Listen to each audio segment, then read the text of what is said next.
اس نے قسم کہے مجھے یقین ہو کہ یہ جھوٹ بول رہا ہے. میں آپ کے ساتھ جھوٹ نہیں بول رہا ہوں سر, آپ کو مس کروں گا اور میں اپنے بھائیوں سے وعدہ کرتا ہوں خدا قسم میں کمپرومائز نہیں کروں. جس آدمی نے بھی محسوس کیا کہ میں اور میرے بھائی کمپرومائز کر رہے ہیں, میں اس دھرتی کا حق ادا نہیں کر رہا ہوں, آپ کو اللہ مارے. اسے کہ تم عجیب لوگ ہو. 22 کروڑ عوام خاموش ہے جن کے حق پہ ڈاکہ ڈالا گیا, جن کی جمہوری بنیادی اور آئینی حقوق پہ ڈاکہ ڈالا گیا ہے, اور آپ ان 15 بڑوں سے یہ توقع کرتے کہ یہ مقابلہ کرے گا. میں بھی آپ کو وہی بات میں اسے اپنے بزرگ کی بات کو ریپیٹ کروں گا. اگر آپ کمزور تھے اور ہم سے یہ توقع کر رہے ہو کہ ہم پتہ نہیں کون سا تیر ماریں گے, یہ آپ کی غلط ہوئی نہیں.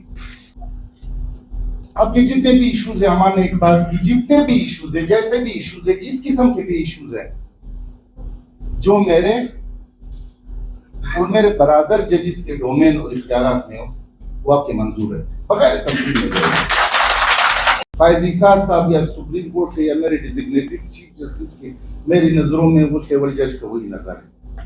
مگر جہاں اتنی اتھارٹی ہوگی, جہاں اتنے اختیارات ہوئیں گے, 2 چیزوں پہ کمپرومائز نہیں ہوگا.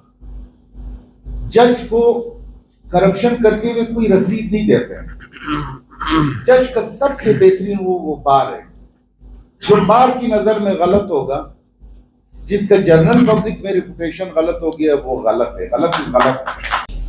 یقین جانے میں آج تک جب میں اسٹیج پہ آتا ہوں میں بھول جاتا ہوں کہ کچھ گرے ایریا ہے, کچھ ریڈ زون ہے, کون سی باتیں جج کہنی چاہیے, کون سی نہیں کہنی چاہیے. میرا مائنڈ ابھی تک وہی بار رجسٹریشن والا ہے یا اسٹوڈنٹ لائف کی کیسے کا ہے. میں سمجھتا ہوں کہ میں ابھی تک وہی ہوں. مسائل پہ آپ کا جو بھی مسئلہ ہو, میں یہ تو نہیں کہتا ہوں کہ 100% حل ہو جائیں گے, مگر میری قوت, میں چیلنجز کو فیس اس وقت کروں گا جب میرے ساتھ میرا بار کھڑا ہوگا.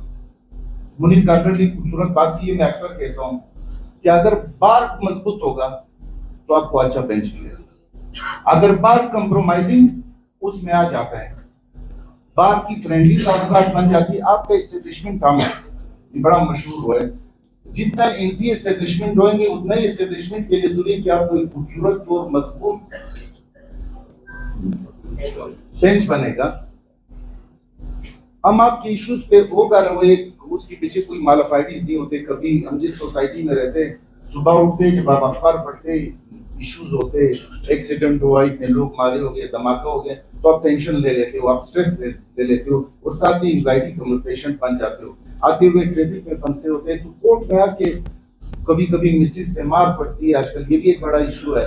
تو وکیل بھی ٹینشن میں ہوتے ہیں, جج صاحب اس سے زیادہ ٹینشن میں ہوتے ہیں, تو کبھی کوئی آواز اونچی ہو جاتی ہے.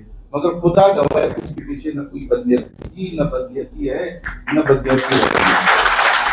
آپ ہمارے لیے اتنے قابل احترام ہو, آپ کو اس سسٹم کا سب سے مین اسٹیک ہولڈر سمجھتے ہیں. دروازے کھلے.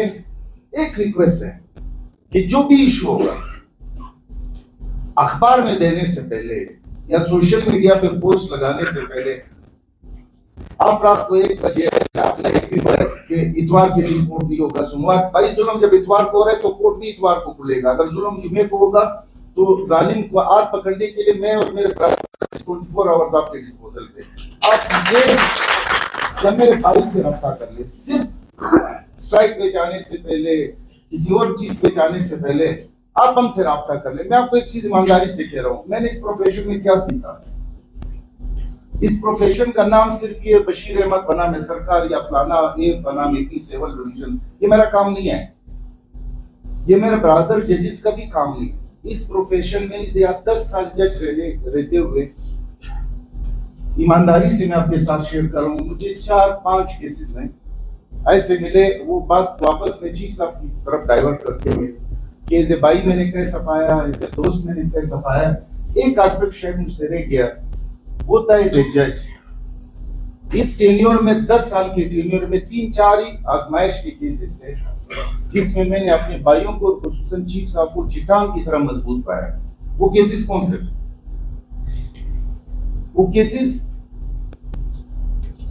انسیٹلڈ لینڈ. آپ بلوچستان کے مالک نہیں تھے, بے شک یہ کہا جائے کہ 43% ایریا ہمارا ہے, مگر اس پہ بلوچستان ہائی کورٹ مجھ سے بہتر, سیول سیٹ پہ میں تھوڑا سا کمزور ہوں, مگر آپ مجھ سے بہتر جانتے ہیں کہ اس میں ججمنٹ سے اس میں یہ پرنسپل تھا کہ انسیٹلڈ لینڈ بلانگ ٹو پروونشل اور فیڈرل گورنمنٹ. دھڑادھڑ سیٹلمنٹ ہو رہی, دھڑادھڑ الاٹمنٹ ہو رہی تھی. وہ پہلا آزمائش کا موقع تھا جو میں نے اپنے چیف کو پارٹ کی طرح مضبوط پایا, اور اس ججمنٹ کی اسٹرینتھ پہ کہ یہ قومیں آج نہیں یا ہزاروں سالوں سے یہ آ رہے تھے, اور اس کی عدود اور قیود کا پتہ ہے. ایک قبیلہ آپ سب جو انٹیریئر سے تعلق رکھتے ہیں, وہاں یہ کہ آپ لکڑی لے جاتے ہو, آپ چراگاہ کے طور پہ استعمال کرتے ہو, تو عدود اور قیود کا پتہ ہے کہ منگل کاکڑ کی زمین میں ایک فٹ بھی آگے نہیں جا سکتے, نہ کوئی اور قبیلہ کسی اور قبیلے میں جا سکتے ہیں. اس ججمنٹ کی اسٹرینتھ پہ بلوچستان کے مالک بنے, اور یہ ایک ہی کیس. آزمائش کا کیس کون سا تھا جس میں مجھے چیف صاحب کے ساتھ بیٹھنے کا موقع ملا؟ وہ DHA کا تھا. وہ ایکٹ جو without any discussion, without any objection from any quarter, it was tabled and it was passed within 3 minutes without any discussion. اور اس کے certain provisions تھے, وہ those were declared ultra vires. اس وقت تھا بلوچستان کی ماجرا. آزمائش کا کیس ڈومیسائل سرٹیفکیٹ میں تھا, جہاں پہ وہ لوگ جو سینکڑوں سالوں سے اس کو غلط انٹرپریٹ کیا گیا, اس کو یوز کیا گیا. شاید آپ کے لیے انہونی سی بات ہوگی کہ ڈومیسائل سرٹیفکیٹ صرف بلوچستان کا جو 1951 کا جو ایکٹ سٹیزن شپ ہے, آپ سندھ, آپ خیبر پختونخوا اور پنجاب کے اس میں آپ کالم آپ کو نہیں ملیں گے. کہاں سے ہوا؟ ایڈمنسٹریٹو آرڈر ہوا, چیف ایگزیکٹو نے کوئی آرڈر کیا, ایکٹ آف پارلیمنٹ کے ذریعے وہ اس میں 1 2 3 4 5 6 کالم ڈالے گئے. وہ شخص جو 60s میں ہے, اس 3 سال کے ٹینور میں فیڈرل ڈپارٹمنٹس میں بلوچستان میں رہا, اس کے بعد یہ چلا گیا اور اس نے یہاں ڈومیسائل بنایا. اس ڈومیسائل کے اسٹرنتھ پہ 60s کے بعد اس کے 3 نسل ہوئے. اس نے خود پھر بلوچستان نہیں دیکھا, اس کے بیٹے نے بلوچستان نہیں دیکھا, اس کے پوتے نے بلوچستان نہیں دیکھا, اس کے نواسے نے بلوچستان نہیں دیکھا. صرف وہاں سے ایک خط بھجوا کے وہ خیبر پختونخوا سے یا کراچی سے یا لاہور سے, اور اس کا نام اس ڈومیسائل سرٹیفکیٹ میں آ جاتا ہے. اگر میرے صوبے کو میرا ڈیو شیئر مل جائے 6.2% یا اگر میری وہ اصلاح کر لے, تو بلوچستان میں ایک بھی بے روزگار گریجویٹ نہیں رہے گا. تو میں ججی کو یہ سمجھتا ہوں, اس طرح 5-6 کی میری زندگی میں 5-6 کیسز آئے جس میں مجھ سے شاید دمڑ صاحب یہاں بیٹھا ہوگا, میرے پہلے ہی میٹنگ میں کہا جب بار کے ساتھ مل رہا تو اس کے بعد پھر میں بیٹھا بھی نہیں ہوں.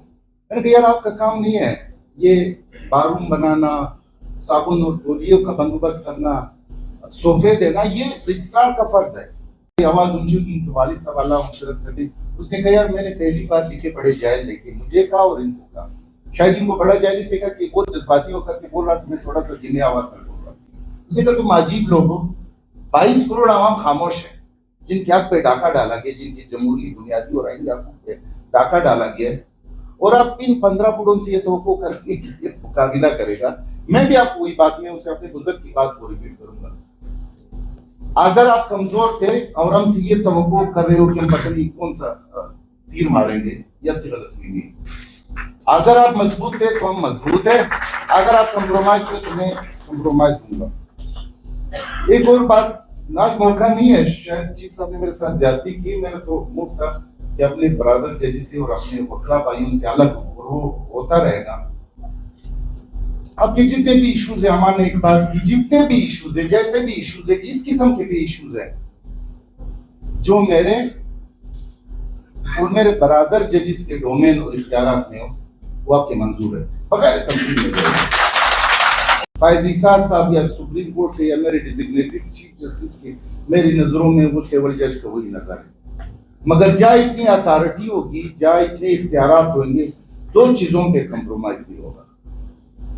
جج کو کرپشن کرتے ہوئے کوئی رسید نہیں دیتے ہیں.